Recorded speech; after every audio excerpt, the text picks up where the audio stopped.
দল আমরা খামকা ছেড়ে রাজপথে এসেছি এই চাঁদাবাজ মুক্ত স্বাধীন বাংলাদেশ গড়ার জন্য। সুতরাং যেখানে চাঁদাবাজ পাবেন ওখানে চাঁদাবাজদেরকে খাম্বার সাথে বেঁধে রাখবেন। আইবিএমপিকে বলবো আপনারা কথা বলার সময় একটু খাম্বার দিকে তাকাবেন, আপনারা কথা বলার সময় কারেন্টের খাম্বার দিকে তাকাবেন।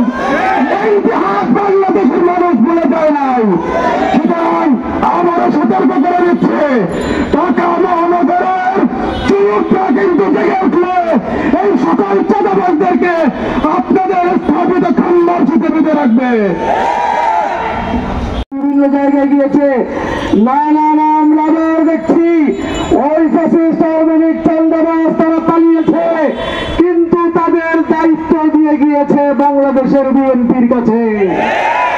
আমরা কথাবার্তা পরিষ্কার বলে দিতে চাই, আপনারা যদি আওয়ামী লীগের কাছ থেকে দায়িত্ব গ্রহণ করে থাকেন, তাদের কাজগুলো যদি আপনারা আবার সেই পুনরাবৃত্তি করতে থাকেন, তাহলে যেভাবে চাঁদাবাজি করেছে আপনারা যদি তাই করতে থাকেন, তাহলে যেভাবে মানুষের উপর অত্যাচার আর জুলুম করেছে আপনারা যদি তাই করতে থাকেন, আওয়ামী লীগ ফ্যাসিস্টের যা হয়েছে আপনাদেরও তাই হবে, অন্য কিছু হবে না ইনশাআল্লাহ।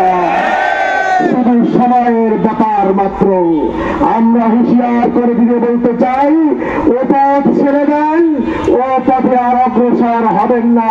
সরকারকে বলি আপনারা অনতিবিলম্বে বিচার করেন, মহল্লা ভিত্তিক কে কে চান্দা দেয় সকল মানুষ প্রত্যেকটা দোকানের তালিকা আছে, মহল্লা ভিত্তিক তালিকা করে এদেরকে আইনের আওতায় আনেন।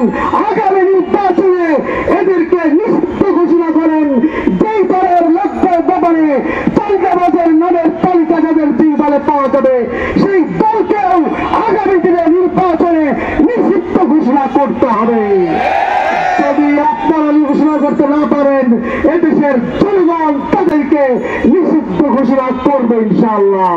আসুন আগামী দিনে পিআর সিস্টেমে নির্বাচনের জন্য ঐক্যবদ্ধভাবে দুর্বার গণ আন্দোলন করে তুলি। আল্লাহ তাআলা আমাদেরকে তৌফিক দান করেন। আমিন ওয়া আলাইনা।